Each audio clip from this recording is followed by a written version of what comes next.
We can tell stories from every corner of the world. The sheer breadth of the collection is the thing that gives it its importance. You see the pieces, you see the quality of the pieces. It's incredible that they all came together in this collection.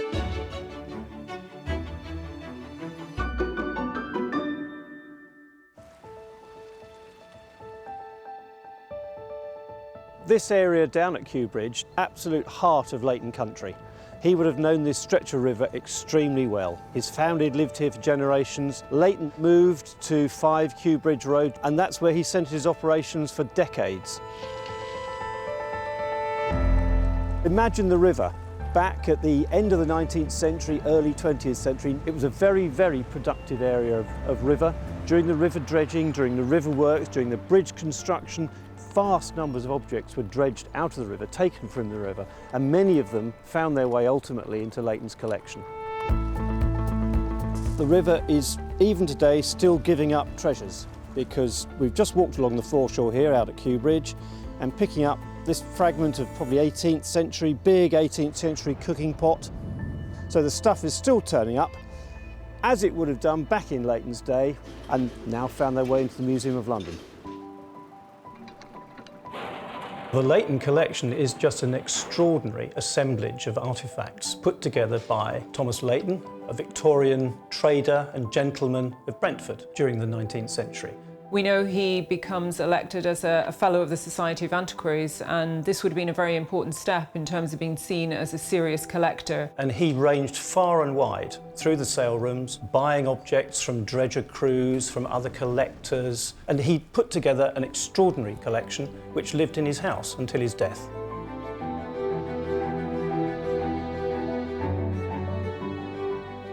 The Layton Collection's a very important collection because it is so vast. We have over 7,000 objects here that we look after at the museum for the Layton Trust.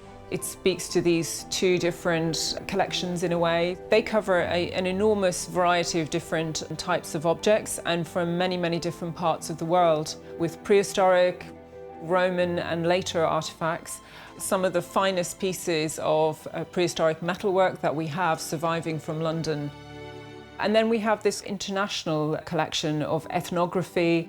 But also books, maps, coins, but an awful lot of militaria in particular, swords, edged weapons, that sort of material.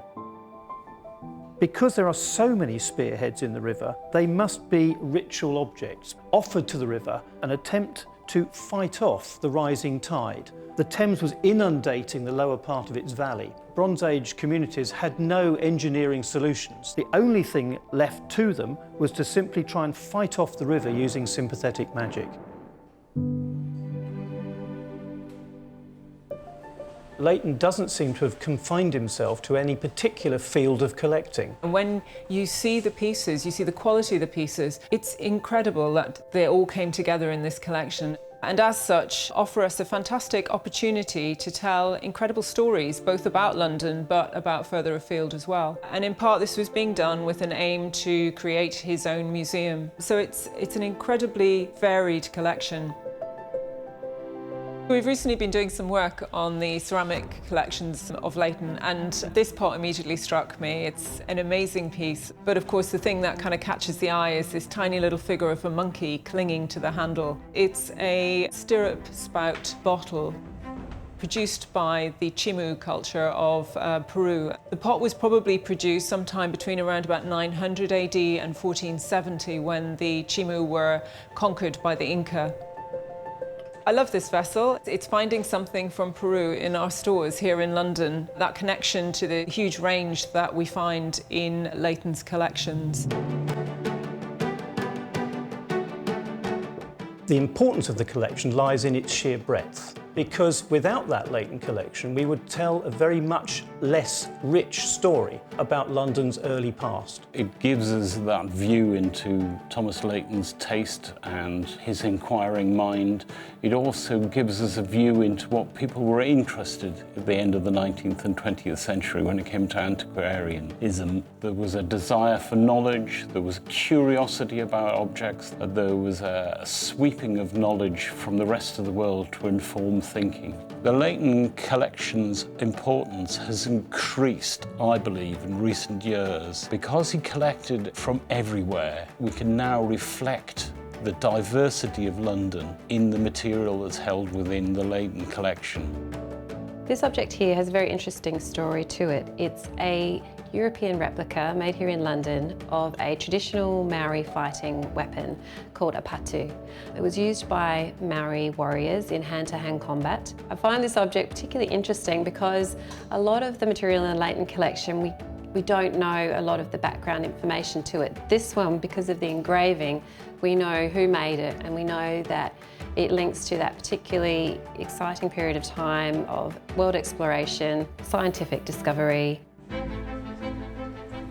Layton's collection has gained an increasing relevance for modern life because as we live in a more pluralistic, a more diverse London, we can tell stories from every corner of the world. We can reach out via the Layton Collection to all of these different communities in London. When visitors come to the Museum of London and visit the London Before London Gallery, many of the finest pieces that they're seeing on display in the River Wall and in the other display cases come from the Layton Collection. And so the collection is allowing people a much better insight into what we know about the Bronze Age, about the Neolithic in London. And without these pieces, we wouldn't be able to tell as complete a story of London's prehistory. There are so many more stories to be told using the Layton Collection about London's connections to the rest of the world. It's a global collection for a global city. I think Leighton would be quite pleased in a way that nowadays if we mention Thomas Layton's name, we're talking about the collection that he left behind and that's what we associate him with. And I think he probably would quite like that legacy.